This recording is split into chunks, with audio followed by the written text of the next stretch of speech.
કચ્છની શાળાઓમાં 2020માં આવેલ ભાર વગરના ભણતરના પાલન અંગે શારીરિક આરોગ્ય અને શિક્ષણ હિતને ધ્યાનમાં રાખીને પ્રખ્યાત સંસ્થા TFR દ્વારા કેન્દ્રીય વિદ્યાલય સંઘ પર સ્કૂલ બેગ નીતિ 2020ના અમલ માટે સઘન પ્રયાસો કર્યા બાદ હવે KVS શાળાઓએ આ નીતિ અમલમાં મૂકવી ફરજિયાત બનશે। સ્કૂલ બેગ પોલિસી 2020 એ બાળકોના આરોગ્યને ધ્યાનમાં લઈને લેવામાં આવેલું શ્રેષ્ઠ પગલું છે। ભારવાહક બેગ બાળકોની પીઠના હાડકાં માટે ગંભીર ખતરો સાબિત થઈ શકે છે। દુર્લક્ષ્ય કરવાનો મતલબ શારીરિક વિકૃતિઓ તરફ દોરી શકે છે, પરંતુ નીતિ બહાર પડી હોવા છતાં તેનો કડક અમલ હજુ થતો દેખાતો નથી। દરેક માતા પિતાએ આ નીતિ અનિવાર્ય રીતે વાંચવી જોઈએ, જેથી તેમને ખબર પડે કે તેમના બાળક માટે આ કેટલી જરૂરી છે, તેવું બીનુ પિલ્લાઈ, જાણીતા શિક્ષક તજજ્ઞએ જણાવ્યું હતું। સ્કૂલ બેગ પોલિસી 2020 દરેક માતા પિતાને જાણવી જરૂરી માહિતી। 1 થી 2 ધોરણ બેગનું વજન બાળકના વજનના 10% કરતાં વધુ ન હોવું જોઈએ। કોઈપણ ઘરમાં હોમવર્ક ના આપવાનો માર્ગદર્શિકા પણ સામેલ છે। બેગમાં દૈનિક લાવવામાં આવતી વસ્તુઓની યાદી શાળાએ આપવી ફરજિયાત। ટિફિન, પાણીની બોટલ વગેરે માટે અલગ લોકર કે શેલ્ફ રાખવા શાળા જવાબદાર। દરરોજનું સમયપત્રક એવું હોવું જોઈએ કે બધા વિષયોના પુસ્તકો લાવવાની ફરજ ના રહે। શાળાઓએ દર 3 મહિને બેગ વજન ચકાસણી કરવી જોઈએ। પ્રાથમિક જિલ્લા શિક્ષણ અધિકારીએ પણ વિસ્તૃત માહિતી આપી છે। નમસ્કાર દર્શક મિત્રો, શિક્ષણ નીતિમાં વખતો વખત અમુક નિયમો ચેન્જ થતા હોય છે અને ખાસ કરીને બેગની નીતિ કહીએ કે શાળાએ જતા વિદ્યાર્થીઓ નાની ઉંમરના નાના ધોરણમાં ભણતા વિદ્યાર્થીઓને બેગમાં ખૂબ જ ભારણ હોય, તેથી એને શારીરિક પણ ઘણી ખોડખાપણ થતી હોય છે અને શારીરિક તકલીફ થતી હોય। એ માટે 2020માં ગવર્મેન્ટ દ્વારા નીતિ ઘડવામાં આવી છે કે બેગમાં જે નિયમ મુજબના ભારથી વધારે ભાર ન હોવું જોઈએ। એના માટે કચ્છ જિલ્લા સહિત સમગ્ર રાજ્યમાં અને દેશમાં નિયમ ઘડવામાં આવ્યા છે, પરંતુ પાલન કેટલા અંશે થાય છે એ જોવાનું છે। ત્યારે કચ્છની TFR સંસ્થા દ્વારા કેન્દ્રીય વિદ્યાલયના તમામ શાળાઓમાં આ નિયમનું ચુસ્તપણે પાલન થાય એ માટે વખતો વખત ગવર્મેન્ટને જાણ કરતી અને લેખિત અને મૌખિક રીતે જાણ કર્યા બાદ અત્યારે એવો નિયમ આવ્યો છે અને પરિપત્ર પણ KVSમાં આપવામાં આવ્યું છે કે આ જે નિયમ છે 2020 બેગનો એ ચુસ્તપણે પાલન થાય। તેવી જ રીતે કચ્છ જિલ્લાની શાળાઓમાં પણ વાત કરીએ ત્યારે કચ્છ જિલ્લા પ્રાથમિક શિક્ષણ અધિકારી સાથે મુલાકાત કરી અને એમના સાથે પણ જાણવા મળ્યું કે અમે પણ અમારી લગતી જે શાળાઓ છે એનામાં પણ વખતો વખત કાર્યક્રમ કરતા હોઈએ છીએ અને વિદ્યાર્થીઓને જણાવતા હોઈએ છીએ કે તમારે જે તમારે તાસ છે, તમારા જે પિરિયડ છે એ મુજબના જ પુસ્તકો લાવવા અને ખાસ કરીને શનિવારને ભાર વગરનું ભણતર જાહેર કરી અને બેગલેસ ડે કરવામાં આવ્યું છે, જેથી શનિવારે વિદ્યાર્થીઓને બેગ લઈ જવાની જરૂર નથી રહેતી અને એ લોકોને અલગ અલગ પ્રવૃત્તિ કરાવી અને એ લોકોનું પણ શિક્ષણમાં રુચિ વધારે કેળવાય એ માટે કામગીરી કરવામાં આવતી હોય છે। સાહેબ,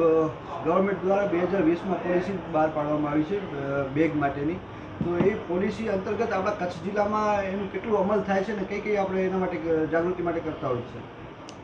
આપના માધ્યમથી કચ્છ જિલ્લાની જાહેર જનતાને જણાવતા આનંદ થાય છે કે આપણા બાળકો ખરેખર ખૂબ જ આનંદમય, ઉલ્લાસમય અને હોંશે હોંશે ભણી શકે એ માટે એમનો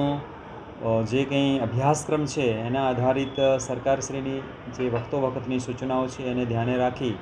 અને અમે અમારી તાલુકાની કચેરીમાં કાર્યરત તમામ TPO શ્રી, તમામ BRC coordinator Shri, CRC coordinator Shri, group શાળાઓના આચાર્યશ્રીઓ અને મુખ્ય શિક્ષકશ્રીઓને વખતો વખત આ બાબતમાં અમે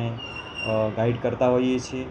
એ સિવાય સ્વનિર્ભર શાળાઓના પણ જે આચાર્યશ્રીઓની મિટિંગ હોય અથવા તો એમના ટ્રસ્ટીશ્રીઓ સાથેનો પણ જ્યારે આ રીતે સેમિનાર હોય ત્યારે પણ અમે આ બાબતમાં ખાસ ધ્યાન દોરીએ છીએ। વિશેષમાં બાળક કોઈપણ પ્રકારનો ભાર ન અનુભવે, એટલે કે મને આપ સૌને જણાવતા આનંદ થાય છે કે 1995માં પ્રોફેસર યશપાલની કમિટી દ્વારા લર્નિંગ વિધાઉટ બર્ડન એટલે કે ભાર વગરના ભણતરનો જે રિપોર્ટ આપેલો અને રિપોર્ટમાં ખાસ કહેવામાં આવેલું કે આપણે બાળકનું જે એની પુસ્તકોનું વજન તો આપણે એનું ઓછું કરવાનું જ છે, પણ સાથે સાથે એના મનનો ભાર એટલે કે અસમજનો ભાર, એટલે કે જે ધોરણમાં બાળક ભણે છે એ ધોરણની અધ્યયન નિષ્પત્તિઓ એની બરાબર સમજાઈ જાય, એના જે પણ લર્નિંગ આઉટકમ છે એનાથી એ પૂરેપૂરું પરિચિત થાય, એટલે કે વિષય વસ્તુની પૂરેપૂરી સંકલ્પના સમજી અને એ આગળના ધોરણમાં જાય તો એને અસમજનો ભાર લાગતો નથી. એટલે આપણે બધાએ આ એક સહિયારી જવાબદારી સ્વીકારવાની છે. એના માટે હું આપના માધ્યમથી અમારી જે ગુરુજનોની જે ગુરુશક્તિ છે એમને પણ આહ્વાન કરું છું કે જે ધોરણમાં આપણે જવાબદારી સ્વીકારી છે એ ધોરણના અભ્યાસક્રમ આધારિત જેટલા પણ વિષય વસ્તુના બિંદુઓ છે એ બિંદુઓથી આપણા તમામ વિદ્યાર્થીઓ પાકા થાય, એમની સમજ સ્પષ્ટ બને, એમની સંકલ્પના એકદમ ધારદાર બને અને એ જે વિષય વસ્તુ છે એ એમને શીરાની જેમ ઉતરી જાય એવા અભિગમ સાથે આપણે રિસન્ટલી થોડા સમય પહેલાં જ માનનીય નિયામક શ્રી GCRT દ્વારા જે રીતે આપણે આનંદ ઉલ્લાસમય શનિવારની પણ ઉજવણી કરીએ છીએ, બેગલેસ ડેની પણ ઉજવણી કરીએ છીએ, તો આ રીતે શાળા અને કેમ્પસ ખરેખર શનિવારે પ્રવૃત્તિઓથી ધમધમી ઉઠે અને આપણા બાળકોને ખરેખર હોંશે હોંશે મતલબ શાળાએ આવવાની ઈચ્છા થાય એવું સરસ મજાનું ભાવાવરણ આપણે સાથે મળીને નિર્માણ કરીએ. સાહેબ, અંતિમ પ્રશ્ન કે દાખલા તરીકે સોમથી શુક્ર જે છે એ જે ટાઈમ ટેબલ પ્રમાણે અને જેટલા જરૂરી હોય એટલા જ પુસ્તકો લઈ આવે અને બેગમાં ભારણ ઓછું થાય એના માટે આપ શું કરતા હો છો? હા, બહુ સરસ મજાની વાત કરી કે આપણે રૂટીન એટલે કે સોમથી શુક્રના દિવસોમાં પણ આપણે દરેક શાળા પાસે એનું આયોજન છે, માસવાર અભ્યાસક્રમનું એનું સમયપત્રક પણ છે અને જે તે માની લો કે વર્ગખંડમાં વર્ગ શિક્ષક તરીકે કામ કરતા જે પણ ગુરુજનો છે એ વિદ્યાર્થીઓને સારી રીતે ગાઈડ કરી શકે એટલા માટે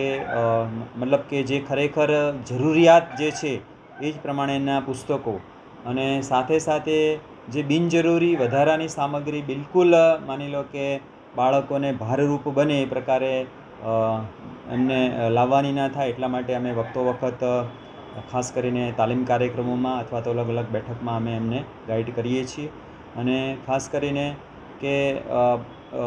મતલબ જે રીતે કેટલાક નિષ્ણાત શ્રીઓ બાળ ચિકિત્સકો અને મનોચિકિત્સકોનો પણ અભિપ્રાય છે કે જો બાળકની ક્ષમતા કરતાં આપણે એને વધારે વજન ઉપાડવાનું કહીશું તો પણ આરોગ્યના પણ કેટલાક પ્રશ્નો ક્રિએટ થશે, કેટલાક સ્ટ્રેસના પ્રશ્નો પણ ક્રિએટ થશે. એટલે આપણે બધાએ સાથે મળી અને આપણા બાળકોની મનોસામાજિક માવજત કરવાની છે.